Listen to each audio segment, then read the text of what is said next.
ஓம் நமோ நாராயணாய நமக.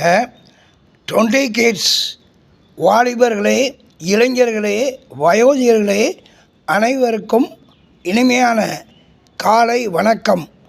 ஒளிப்படைத்த கண்ணினாய் வா வா வா, உறுதி கொண்ட நெஞ்சினாய் வா வா வா, கடுமை கொண்ட தோளினாய் வா வா வா, தெளிவு பெற்ற மதியினாய் வா வா வா அப்படின்னு மகாகவி பாரதியார் காலை வேளையில் எல்லாத்தையும் வா வா வான்னு கூப்பிடுறாரு. மகாகவி சி. சுப்பிரமணிய பாரதியார்.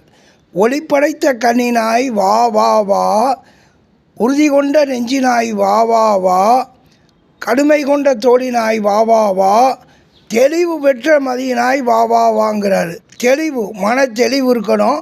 அதுதான் வாழ்க்கைக்கு உகந்தது.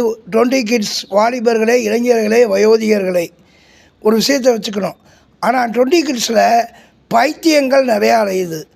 இதை முன்னோர்கள் முதவே சொல்லியிருக்காங்க. கிபி 2000 வருஷத்துக்கு அப்புறம் பைத்தியக்காரர்கள் நிறைய அலைவாங்க, மனப்பிறழ்வு நோய் கொண்டவங்க, அப்புறமா ஆண் பெண்கள் முக்கால் நிர்வாணம் அலைவாங்க அப்படின்னு பெரியவங்க சொல்லியிருக்காங்க. ஒன்று பைத்தியங்கள், ரெண்டாவது முக்கால் நிர்வாணம், முழு நிர்வாண தாரிகள் அலைவாங்கன்னு.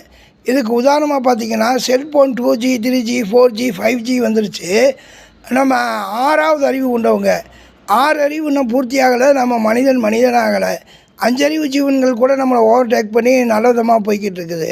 இதில் 5G வரைக்கும் செல்ஃபோன் அவனை கண்டுபிடிச்சி செல்ஃபோன் பைத்தியங்கள் நிறையா இருக்குது, காதல் பைத்தியங்கள் நிறையா இருக்குது, காதல் கிறுக்கர்கள் நிறையா இருக்காங்க, காம வெறியர்கள் இருக்காங்க.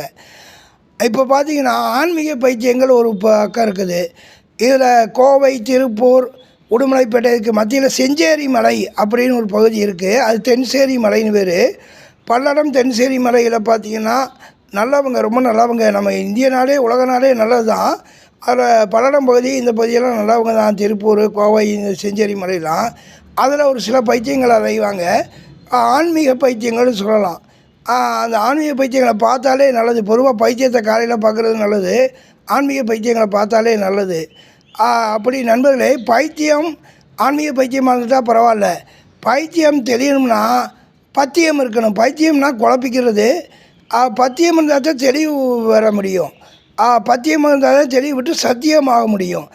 பைத்தியத்தை தெளிவாக்க பத்தியம் இருந்து பத்தியத்தில் நாம் சத்தியமாகி தெளிவு பெறுவோம். நண்பர்களே, மகாகவி பாரதியார் கூட ஈவே ராமசாமி அவர்கள் பைத்தியக்காரையும் பாரு, இவர் பசி பட்னியால் இருந்த ஒரு மகாகவி பாரதியார். ஈவே ராமசாமி எப்படி வாழ்ந்தாருன்னு உங்களுக்கே தெரியும். மகாகவி பாரதியார் பைத்தியம் தான், ஆன்மீக பைத்தியம். அப்படி பைத்தியம்